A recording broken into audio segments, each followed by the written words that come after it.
آپ دیکھ رہے ہوں گے کہ ایک ریکارڈنگ چل رہی ہے پورے ہاسپٹل میں کہ اگر آپ سے کوئی پیسے مانگے ادویات کے یا آپ سے کوئی یہ کہے کہ یہ والا ٹیسٹ جو ہے وہ باہر سے کرا کے آؤ، تو آپ نے نہ باہر سے ٹیسٹ کرانا ہے نہ آپ نے کسی دوائی کے پیسے دینے ہیں، کیونکہ الحمدللہ گورنمنٹ آف پنجاب 100 بلین روپے کی فری دوائی آپ کو مہیا کر رہی ہے۔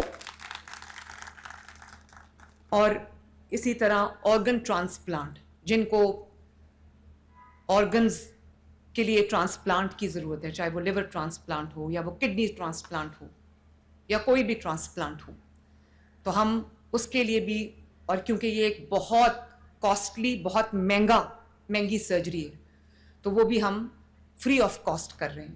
اور جب میں چیف منسٹر بنی میرے بھائی اور بہنوں، تو مجھے میری حیرت کی، بلکہ مجھے اتنی تکلیف ہوئی یہ بات سن کے کہ 15,000 بچوں کی لسٹ تھی کارڈیک پیشنٹس کی، دل کے امراض میں جو بچے مبتلا تھے، ایک دن سے لے کر ان کی عمر جو ہے وہ 10 سال 12 سال تک تھی، جو کہ کرٹیکلی ال تھے اور کارڈیک سرجری کا یا انٹرونشن کا انتظار کر رہے تھے، اور ان کے پاس ایک سال لمبی ویٹنگ لسٹ پہ ان کے نام تھے، جن میں سے میرے آنے سے پہلے بہت سارے بچے اللہ تعالیٰ کو پیارے بھی ہو گئے کیونکہ ان کو بر وقت وہ علاج نہیں ملا۔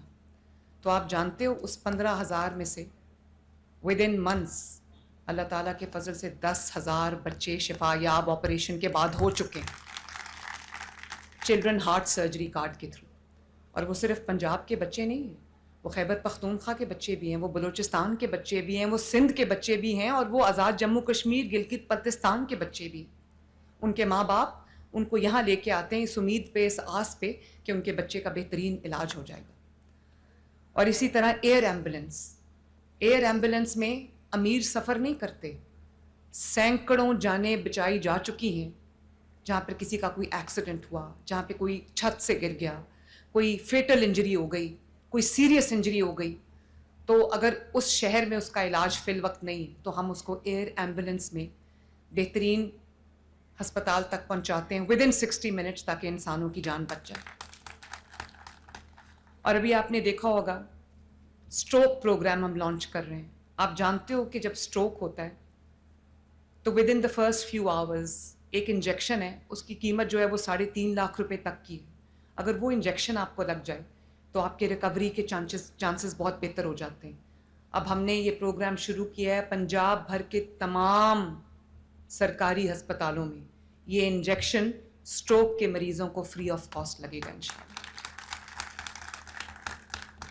اور اسی طرح تقریباً 2400-2500 ہمارے پاس بیسک ہیلتھ یونٹس تھے، 300 کے قریب رورل ہیلتھ سینٹرز تھے، ان کو with in a years time state of the art health clinics میں تبدیل کر دیا گیا۔ اور وہاں اگر آپ فٹ فال دیکھیں، اگر پہلے وہاں پر 100 مریض روز کا آتا تھا تو اب 500 مریض آ رہے ہیں، اور وہاں پہ چھوٹے چھوٹے سرجیکل پروسیجرز بھی ہو رہے ہیں، ڈیلیوریز ہو رہی ہیں، سی سیکشنز ہو رہے ہیں، اور اتنا ماشاءاللہ انہوں نے ان بیسک ہیلتھ یونٹس جو اب منی ہاسپٹلز بن چکے ہیں، انہوں نے اتنا امپروو کیا ہے کہ جو وسینٹی کے لوگ ہیں ان کو اب مین ہاسپٹل میں نہیں آنا پڑتا، ان کا علاج ان کے گلی میں، ان کے محلے میں، ان کے گاؤں میں ہو جاتا ہے۔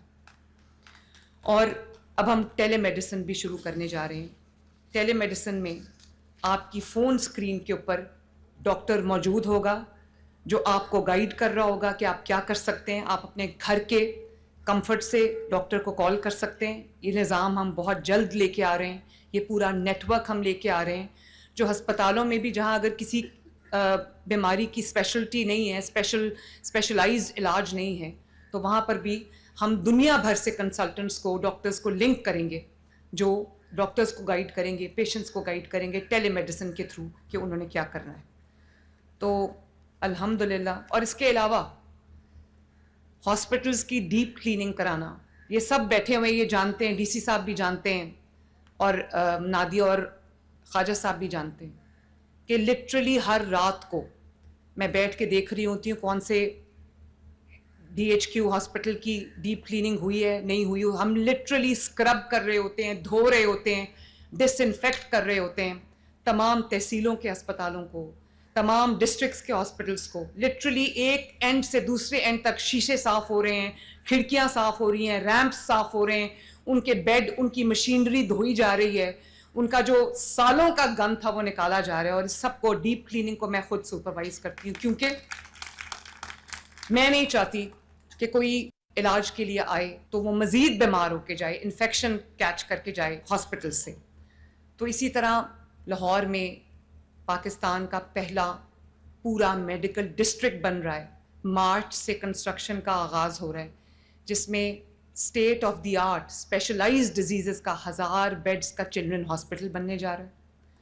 اور ان تمام بیماریوں کا علاج ہونے جا رہا ہے جو آج سے پہلے پاکستان میں جن بیماریوں کا علاج نہیں تھا, اس میں بلڈ ڈیزیزز کا ہاسپٹل بننے جا رہا ہے, ہڈیوں کے پیچیدہ امراض کا ہاسپٹل بننے جا رہا ہے, بون میرو ٹرانسپلانٹ کا ہاسپٹل بننے جا رہا ہے.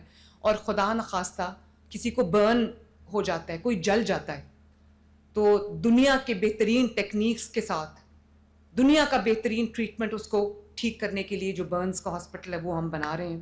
اور اسی طرح جو جینیٹک ڈیزیزز ہیں, جینیٹک ڈس آرڈرز ہیں, ان کا ہسپتال بننے جا رہا ہے. 1000 بیڈ کا نیا کارڈیولوجی کا ہسپتال بننے جا رہا ہے. دنیا میں کارڈیولوجی کے دل کے امراض کے جو طریقہ کار ہے علاج کا وہ بدل چکا ہے. ایم آر آئی کتنے اس کی ہوگی, کس طرح کی ایم آر آئی کی جو لیٹسٹ مشینز آ گئی ہیں, جو لیٹسٹ اس وقت اکوپمنٹ آ گیا ہے. اب آپ دیکھ رہے ہیں لاہور میں جو کینسر کے علاج کا چائنا سے میں مشین لے کے آئی تھی, جو کسی سرجری کے بغیر 60 منٹ کے اندر جو ہے وہ کینسر کے پیشنٹ کا علاج کرتا ہے. وہ سرٹن ٹائپس آف ٹیومرز ہیں جن کا علاج ہوتا ہے. تو آپ یقین کریں, patient as a cancer patient another walk کرتا ہے یونٹ کے, جب باہر آتا ہے تو کینسر فری ہوتا ہے ماشاءاللہ. ایک چھوٹی سی انٹرونشن سے جو ہے وہ پیشنٹس تقریباً 50 کے قریب پیشنٹس ہیں جن کا علاج ہوا ہے. اللہ تعالیٰ کا کتنا بڑا فضل ہے کہ 50 کے 50 اس وقت کینسر فری ہیں.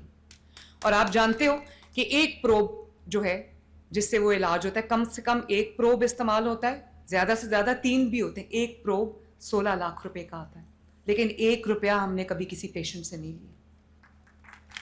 5-6 ارب میں نے اسپیشلائزڈ ہیلتھ کے پاس رکھوا دیا ہوا ہے کہ کوئی پیشنٹ جو ہے اس لیے کینسر کے علاج سے محروم نہ رہ جائے کہ پیسے ختم ہو گئے. تو اللہ تعالیٰ کا بڑا شکر ہے کہ پنجاب وہ صوبہ بن گیا ہے جو نہ صرف گورننس میں نیا ریکارڈ سیٹ کر رہا ہے, ٹیکنالوجی میں نیا ریکارڈ سیٹ کر رہا ہے, بلکہ پنجاب وہ ماں بن گئی ہے اپنے عوام کے لیے جو لوگوں کے گھر کا دروازہ کھٹکا کے کہتے ہیں کوئی تکلیف ہے تو ہمیں بتاؤ. یہ جو ابھی 55,000 کمیونٹی ہیلتھ انسپیکٹرز آپ نے دیکھے ہوں گے, پچھلے 2-3 ہفتے پہلے میں گئی تھی ان کے پاس اسٹیڈیم کے اندر, وہ ان کا ایک پورا ہم نے سیریمنی کی تھی.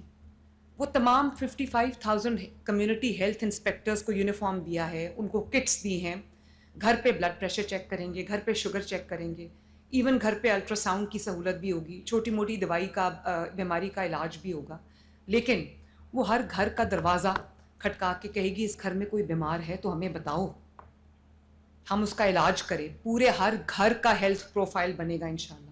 With in the next 6 months میرے پاس پنجاب کے ہر گھر کا ہیلتھ پروفائل آئے گا کہ اس گھر کے اندر خدا نخواستہ کوئی کینسر کا مریض تو نہیں ہے, کوئی دل کا مریض تو نہیں ہے, کوئی بلڈ پریشر کا مریض تو نہیں ہے, کوئی ڈائبٹیز کا مریض تو نہیں ہے, کوئی بچہ ہے تو نہیں ہے ایسا جس کو علاج کی ضرورت ہو. تو یہ کوئی چھوٹی بات نہیں ہے میرے بہن بھائیوں. واقعی خواجہ عمران نذیر صاحب آپ نے بالکل ٹھیک بات کی کہ یہ خاص طور پہ لگتا ہے کہ اللہ تعالیٰ کی خصوصی مدد آ رہی ہے, اس میں کوئی شک نہیں ہے. کیونکہ جب بیماری جب آتی ہے وہ جیب نہیں دیکھتی, وہ یہ نہیں دیکھتی کہ وہ کس گھر میں آ رہی ہے. لیکن جب آپ پہ کوئی مشکل آ جاتی ہے, کوئی بیماری آ جاتی ہے, تو حکومت کو آپ کی دہلیز تک پہنچنا چاہیے, نہ کہ لوگ کھڑے ہو کے. یہ خیبر پختونخوا سے اس دن مجھے ویڈیو آئی, ایک بازار میں ایک شہری تھا, مجھے شہر کا نام نہیں آتا, پرابیبلی پشاور, اس کا بچہ پیدا ہوا, اس کو ہارٹ پرابلم تھی. تو وہ بازار میں کھڑے ہو کے دہائی دے رہا تھا کہ میرے بچے کا علاج کرا دو. اور پھر اس نے کہا کہ اللہ کرے کہ ہماری وزیر اعلیٰ مریم نواز ہو. میرا دل دہل گیا. میں نے اس بچے کے والد کو فون کیا, میں نے ان کو چلڈرن ہاسپٹل میں بلایا, اس بچے کا علاج شروع ہوا. افسوس ہے زندگی موت اللہ تعالیٰ کے ہاتھ میں, وہ بچہ جانبر نہیں ہو سکا کیونکہ اس کا علاج شاید لیٹ ہو گیا. لیکن جو حکومتیں اتنی بڑی غفلت برتتی اپنی توجہ لوگوں کی خدمت کے علاوہ ان کی کہیں اور ہوتی ہیں, جہاں لوگ دعائیاں دیتے رہتے ہیں, آوازیں دیتے رہتے ہیں کہ کوئی وزیر اعلیٰ آئے ان کا حال پوچھے, تو ہمیں یہ بتایا جاتا ہے کہ یہ وزیر اعلیٰ کا کام نہیں ہے. اگر دریائے فرات کے کنارے اگر کتا مرے گا تو حضرت عمر رسپانسبل ہوں گے, تو وزیر اعلیٰ کیسے رسپانسبل نہیں ہوں گے؟ یہ جو گٹروں کے ڈھکن ہے, میں روز رات کو بیٹھ کے چیک کرتی ہوں کہ کس جگہ جو ہے وہ گٹر کا ڈھکن نہیں لگا, کیونکہ یہ صرف گٹر کا ڈھکن نہیں ہے. خدا نخواستہ اس میں کوئی بچہ گر جائے, کوئی موٹر سائیکل والا گر جائے, یا کوئی ایکسیڈنٹ ہو جائے, تو کون ذمہ دار ہے؟ اور مجھے افسوس سے یہ بات کہنی پڑتی ہے کہ رات کو 12 بجے کے بعد کچھ مافیاز ایسے ہیں, کچھ گروہ ایسے ہیں جو ایکٹیو ہو جاتے ہیں. وہ گدا گاڑی کے اوپر پوری فیملی آتی ہے, اور ان کا کام ہی یہی ہوتا ہے کہ گٹروں کے ڈھکن ہم لگاتے ہیں, وہ رات کو چوری کرتے ہیں. تو وہ اب ہم اس کا بھی کوئی مربوط نظام بنا رہے, پورے پنجاب میں ایک جیسے گٹروں کے ڈھکن لگ رہے ہیں جو کوئی نہیں اٹھا کے بیچ سکتا. ان کے اوپر گورنمنٹ آف پنجاب کی سٹیمپ ہوگی, چوری کرنے والا اور خریدنے والا دونوں جو ہے وہ اریسٹ ہوں گے.